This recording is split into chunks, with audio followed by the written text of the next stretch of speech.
ఆ అడవిలో ఎన్నో పక్షులు జంతువులు నివసిస్తాయి. నెమలి కాకి రెండు కలిసి స్నేహం చేస్తాయి. ఒకనాడు నెమలి పెళ్ళి.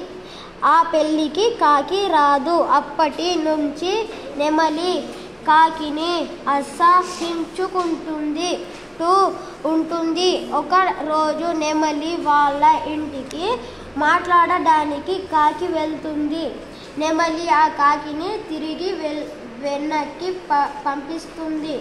ఆ కాకి బాధపడుతూ వెళ్తుంది. మరుసటి రోజు నెమలి కొత్త ఫ్రెండ్స్తో స్నేహం చేస్తుంది. ఆ ఫ్రెండ్ పేరు రామచిలుక.